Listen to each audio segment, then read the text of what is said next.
रामकृष्ण हरी माऊली. मागच्या एपिसोडमध्ये आपण बघितलं विनोद पाटील सर हे आपल्या मागच्या एक मुठ्ठी अभियान या स्पेशल एपिसोडमध्ये आपल्याकडे आले होते. त्यामध्ये आपण त्यांच्याशी बोलताना त्यांचं इतर जे समाजोपयोगी कामामध्ये त्यांनी कोरोनाचा एक स्पेसिफिक उल्लेख केला. तर आम्ही नंतर थोडी चौकशी केली आणि आमच्या असं लक्षात आलं की एक मुठ्ठी अभियान हे जे आत्ता चालू आहे त्याच्या मागे देखील काही घटना अशा घडल्या आहेत ज्याच्यामुळे विनोद पाटील सरांना समाज सेवेची एक प्रेरणा मिळाली म्हणूयात, किंवा त्यांच्याकडे मनापासून पहिल्यापासून समाजसेवेचं बाळकडू असेलच. तेच आज आपण जाणून घेऊयात. आज पुन्हा स्वागत करतो. नमस्कार विनोदजी. नमस्कार. तर मागच्या एपिसोडमध्ये आपण बोलताना तुम्ही कोरोना काळातल्या तुमच्या समाज कार्याबद्दल थोडंसं बोललात. तर थोडं आम्हाला जाणून घ्यायचं की तुम्ही नक्की काय केलं, कारण तो काळ खूप अवघड होता आणि त्यावेळी खरंच कोणीतरी असं समाजामध्ये उभं राहणारं व्यक्ती हवं होतं आणि त्यामध्ये तुम्ही उभे राहिला ते आम्हाला कळलं. तर थोडं त्याच्याबद्दल तुम्ही सांगितलं तर बरं. मी काय केलं असं म्हणण्याऐवजी परमेश्वराने माझ्या हातून करून घेतलं असं म्हणावं लागेल. छान. मी तसं म्हटलं तर सामान्य माणूस आहे. कोरोना किंवा कोविडला जेवढे सगळे लोक घाबरत होते मी पण तेवढाच घाबरत होतो, आजही घाबरतो. तरी सुद्धा मी असं ऐकलंय की 2-3 वेळा कोरोना होऊनही गेला आणि तरी सुद्धा तुम्ही पुढे सांगा, आता ते कळेलच काय काय होतं ते. एक कथा आहे. हा. एका विहिरीमध्ये एक माणूस पडतो. हा. सगळं गाव जमा होतं अवतीभोवती हा. आणि त्यात एक जण उडी मारतो आणि त्याला वाचवतो. वरती आल्यावर सगळेजण म्हणतात की अरे तू त्याचा जीव वाचवला वगैरे वगैरे. तो म्हणतो ते सगळं ठीक आहे, पण मला धक्का कोणी दिला होता ते सांग. माझी तीच कंडिशन. बर. जेव्हा कोरोना सुरू झाला होता किंवा हा कोविड पिरियड सुरू झाला तर मी घरातच बसलो होतो. अच्छा. अगदी बायको पोरं घेऊन आपलं. माझ्याबरोबर काम करणारा एक सहकारी, त्यांना कोरोना झाला. बर. आणि त्यांना आणि त्यांच्या आईला. बर.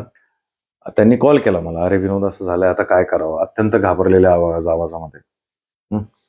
कुठे हॉस्पिटल किंवा सगळे हॉस्पिटल पॅक होते. आता माझा सहकारी जवळचा मित्र म्हटल्यावर ही कोरोनाची भीती मागे राहिली. मी गाडीला किक मारली, त्याच्यापर्यंत पोहोचलो. एका हॉस्पिटलमध्ये त्याची अरेंजमेंट करून दिली. मग लक्षात आलं की अरे माझा सहकारी होता म्हणून मी बाहेर आलो, पण आता हे रस्त्यावर बसलेल्या लोकांचं काय. हॉस्पिटलमध्ये अक्षरशः रांग लागलेल्या होत्या. बरोबर. की मला ऍडमिशन मिळेल म्हणून हॉस्पिटलची. तिथनं ह्या कामाला सुरुवात झाली. हॉस्पिटलमध्ये ऍडमिशन करणं हेच एक काम होतं का? नाही. बरीचशी लोक घरी होती, घाबरून होती, प्रचंड घाबरलेली होती. यांचं काउन्सिलिंग करणं पण गरजेचं होतं. पण तुम्ही दुसऱ्याला काउन्सिलिंग केव्हा करता? जेव्हा तुम्हाला तो विषय पूर्णतः समजलेला असतो. बरोबर. मग संपर्कातले सगळे डॉक्टर्स, सिस्टर्स किंवा प्रत्यक्ष कोविड वॉर्डात काम करणारी लोक यांच्याशी चर्चा करून जी काय माहिती इंटरनेटवरून जमेल आपल्याला तेवढी सगळी जमा केली आणि राष्ट्रीय स्वयंसेवक संघाने काउन्सिलर म्हणून माझा नंबर पब्लिश केला. बर. मग दिवस रात्र फोन यायचे. अगदी मला कर्नाटकमधनं फोन आलेत, नागपूरवरनं फोन आलेत, गुजरातमधनं, मध्य प्रदेशमधनं फोन आले की चौकशी करायची, काय झालंय नेमकं, काय होतंय, खरंच कोरोना झालाय का, उगाच खोकतोय म्हणतो मला कोरोना झाला, असं पाहिलेलं आहे. लोक इतक्या क्षयाला घाबरली होती. एक किस्सा सांगतो. एक माणूस एका कंपनीत कामाला होता आणि त्याच्या दुसऱ्या युनिटमध्ये एकाला कोरोना झाला. हा घरात बसला, मलाही कोरोना झाला म्हणून. मला ताप आला आणि मला कोरोना झाला. मग आम्ही त्याची मेडिकल टेस्ट वगैरे केली. मेडिकल टेस्ट मध्ये नील आलं. आम्ही त्याला सांगितलं, बाबा रे हे थर्मामीटर घे, तू तुझं टेम्परेचर मोजत राहा. 100च्या वरती किंवा टेम्परेचर गेलं म्हणजे शंका आहे. तो मोजत राहायचं. 2 दिवसानंतर त्याने फोन केला, म्हटलं हे थर्मामीटरच खराब आहे, पण मला कोरोना झालाय. त्याला म्हटलं, बाबा एक काम कर, 2 ग्लास घे, एका ग्लासात थंड पाणी घे, एका ग्लासात गरम पाणी घे. थर्मामीटर गार पाण्यात टाक, ते काढून गरम पाण्यात टाक, ते बघ हालतंय का, तुला कळेल. असं करून त्याच्या मनातली ती भीती बाहेर काढली. बर. मग ज्यांचे फोन यायचे त्यांच्या मनातनं भीती काढणं, औषधं कुठली घ्यावीत. लोकांच्या मनात भरपूर वेगवेगळ्या शंका होत्या. बरोबर. कोणी कुठली गोळी सांगायचं, काय करायचं, काय काय काय. त्यांना एक व्यवस्थित सांगणं, घरातले घरगुती उपाय तुम्ही काय करू शकणार, अच्छा, ते सांगणं. हे काउन्सिलिंगचा प्रकार हा पहिल्या वेव्ह मध्ये केला. म्हणजे तुम्ही बोलताना उल्लेख केला राष्ट्रीय स्वयंसेवक संघ, तर त्याच्याशी तुम्ही निगडीत होतात आणि त्यांची काही वेगळी स्पेशल ड्राईव्ह होती काही? राष्ट्रीय स्वयंसेवक संघामध्ये गेल्या 28 वर्षापासून म्हणजे मी बालपणापासून काम करतोय. अच्छा, म्हणजे तिथूनच हे सगळे समाजसेवेचं कार्याचं मी बाळकडू. राष्ट्रीय स्वयंसेवक संघाच्या 2 प्रांतात काम केलेलं आहे. बर एक जळगावमध्ये माझ्या नेटिव्हला आणि पुण्यामध्ये. बर आणि वेगवेगळे दायित्व पण निभावलेले आहेत अगदी अच्छा. जिल्हा लेवल पर्यंत. बर समाजसेवा करायचे बाळकडू किंवा ती शिस्तबद्धता ही मला संघातूनच मिळाली. अरे वा. बर तेच वाटलंच की कारण एखादी गोष्ट कन्सिस्टंटली करत राहणं, हे बऱ्याचदा असं होतं की एखादं आपण सुरुवात करतो आणि ते फेड आउट होतं, पण ती जी चिकाटी लागते ती करण्यासाठी तीच संघाच्या वृत्ती लागते की शिस्तीत बाबा ती संघाच्या शिस्त शिस्तीत शिस्त असावी लागते. पण पुढचा प्रश्न माझा असा आहे की मग कोरोनामध्ये जेव्हा च्या मध्ये तुम्ही संयोजक काय म्हणला तुम्ही, काउन्सिलर. काउन्सिलर होतात. ओके. फक्त तुमचं काम काउन्सिलिंग करणं हे होतं, किंवा त्याच्यासाठी तुम्हाला डायरेक्ट लोकांकडून फोन यायचे हे कळलं की तुमचं नाव पब्लिश केलं असल्यामुळे तुमच्याकडे फोन येत असतील, पण ह्या व्यतिरिक्त काही वेगळी संपर्काची रचना होती का तुमची? नाही, जसं म्हटलं की कोरोनामध्ये एक तर आपल्याला स्वतःलाही सेफ ठेवायचं होतं. बरं. हा, त्यामुळे सगळेजण आपल्या आपल्या घरून काम करायचे. घरूनच करायचं. माझ्यासारखे अजून 2-3 काउन्सिलर होते. अच्छा. त्यांना फोन यायचे, पब्लिश केलेला नंबर, तुम्ही त्यांना काउन्सिलिंग करा. तुम्ही फक्त कनेक्ट करून देतात का त्यांना, कुठे काय अवेलेबल आहे ते सांगण्यासाठी? हॉस्पिटल कनेक्ट करून देणे. हा. पहिले म्हणजे आमचं काम असायचं की सकाळी हं. सर्व जे नोन हॉस्पिटल आहेत हा. जिथे कोविड पेशंट घेतात हा. त्यांना सकाळी फोन करून त्यांची बेडची अवेलेबिलिटी बघायची आणि दिवसभर त्या लोकांना ज्यांचे फोन आले त्यांना तिथे जाऊ द्यायचं, पण बर. चेक करून हा, की खरंच त्याला गरज आहे का कोविड नाही आहे का किंवा काय असं त्या कंडिशन मध्ये. दुसऱ्या वेव्ह मध्ये तुम्हाला माहिती असेल की मृत्यू दर हा प्रचंड वाढला. हो. हा इतका वाढला होता की सरकारी हॉस्पिटल मधले जे शवागार आहेत ते खच्चून भरले होते. मग अशा वेळेस जे सरकारी कर्मचारी होते ते खूप अपुरे पडत होते अंतिम संस्कार करण्यासाठी. जेव्हा मी हे काउन्सिलिंगसाठी म्हणा किंवा लोकांना भेटायला म्हणा हॉस्पिटलमध्ये जायचो, त्यावेळेस मला एका कर्मचाऱ्याने सांगितलं की आता जवळपास आमच्याकडे 25-26 डेड बॉडीज आहेत आणि आम्ही 3च लोक आहेत. आणि आम्ही सकाळी 4 वाजता घरी गेलो आणि 9 वाजता परत आलो इथं. अरे देवा, खरंच वाईट परिस्थिती. मग त्यांना म्हटलं बा मी आलो तर चालेल का तुमच्या बरोबर? बर. आता मी एक सामान्य माणूस, सरकारी कर्मचारी बिचकला. नाही नाही नाही तुम्ही यायची. मग थोडस तिथल्या सिनियर्सना भेटलो, त्या अधिकाऱ्यांना भेटलो. ते म्हटले तुमच्या जबाबदारीवर तुम्हाला जे करायचं ते तुम्ही करू शकता. बर. तिथनं एक नवीन प्रवास सुरू झाला. बॉडी म्हणजे त्यांचं दहन किंवा काय म्हणतात 2 ते 2.5 महिन्याच्या अंतरकाळामध्ये जवळपास 65 प्रेतांचा अंतिम संस्कार मी माझ्या हाताने केला. अरे बाबा. म्हणजे सरकारी हॉस्पिटलमध्ये आम्हाला नंबर्स मिळायचे. शवागारमध्ये जायचं, त्या नंबरच्या बॉडी उचलायच्या, ॲम्ब्युलन्स मध्ये टाकायच्या, स्मशानभूमीत घेऊन जायचं, तिथे त्या एक बॉडीचा अंतिम संस्कार करायचा.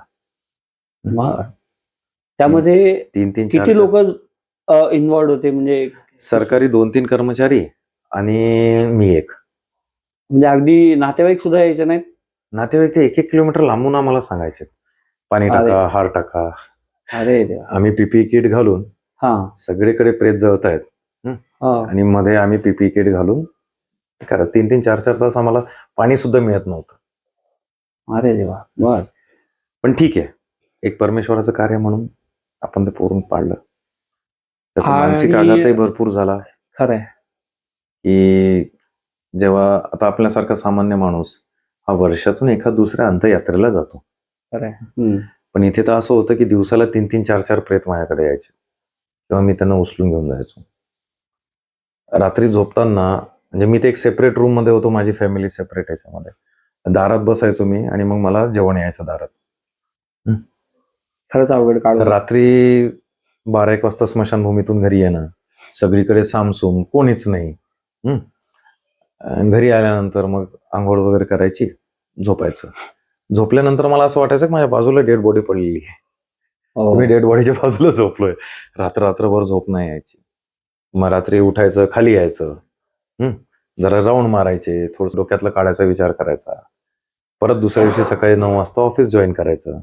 दिवसभर पुन्हा ऑफिस करायचं, रात्री फोन आला की परत निघायचं, असा 2-2.5 हे सगळं म्हणजे थोडं अवघड वाटतंय मला, की म्हणजे प्रेतांच्या इतकी सवय झाली की तुम्हाला आजूबाजूला भास होत आहेत, भीती निर्माण झाली. भीती.